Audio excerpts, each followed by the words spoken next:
Millions of Muslims recite this surah every single day. Many of us memorized it as children. We recite it in our salah. We recite it before sleeping. But let me ask you one question. Do you know why Allah revealed this surah?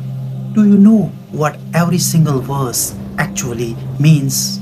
Today, by the permission of Allah, let's understand Surah Al-Ikhlas. The Quran, the authentic Sunnah, and the explanation of the reliable scholars of Tafsir.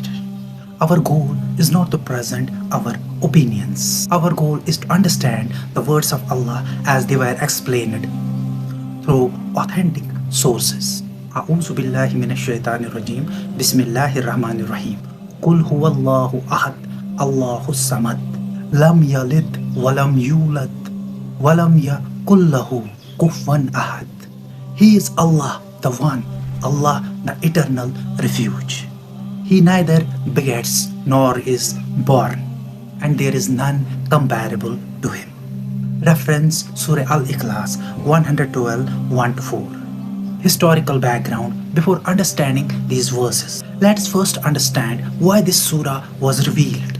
Reliable books of Tafsir mention that people asked the Prophet Muhammad sallallahu alaihi wasallam about the description of Allah. In response, Allah revealed Surah Al-Ikhlas. This surah came to declare the absolute oneness and perfection of Allah Azza wa Jal. Some narrations mention that the question came from the polytheists of Makkah, while others mention different questioners. Because of these reports, the scholars discussed the details, but they all agreed that this surah is one of the greatest declaration of pure Tawheed. Verse 1. Qul huwallahu ahad. Say, He is Allah the One. Allah commands His Messenger sallallahu alaihi wasallam to proclaim this truth. Allah is one. He has no partner, no rival, no equal. He alone deserves worship. This is the foundation of Tawheed. Verse 2. Allahu As-Samad. Allah, the eternal refuge. One of the Allah's beautiful name is As-Samad. The scholars explain this name with several complementary meanings. Allah is perfect. Allah is free from every need. Everyone depends upon Him, but He depends upon no one.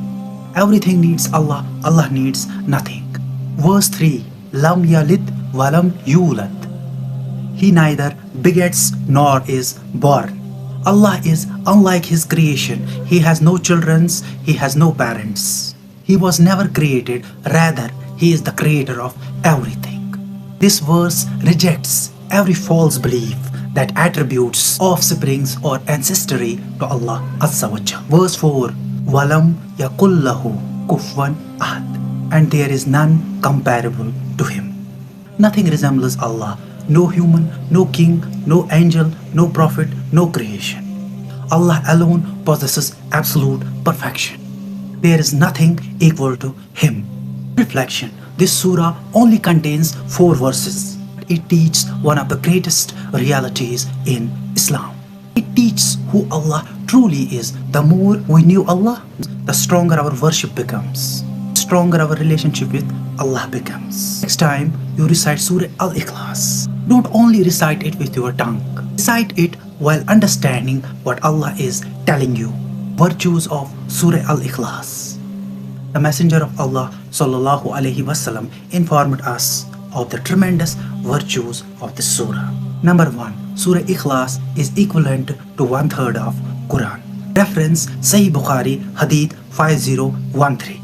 Number 2. A man loved to recite Surah Al-Ikhlas because it describes Ar-Rahman. When this was mentioned to Rasulullah sallallahu alaihi wasallam, he sallallahu alaihi wasallam said, "Tell him that Allah loves him." Reference Sahih Muslim 811. Conclusion. May Allah increase us in beneficial knowledge. May Allah make us among those who understand His book. May Allah allow us to act upon what we learn. If we had made any mistake quoting the Quran, authentic Sunnah, or the explanation of the scholars, we ask Allah forgiveness and welcome respectful corrections supported by the authentic evidence. Assalamu alaikum wa rahmatullahi wa barakatuh.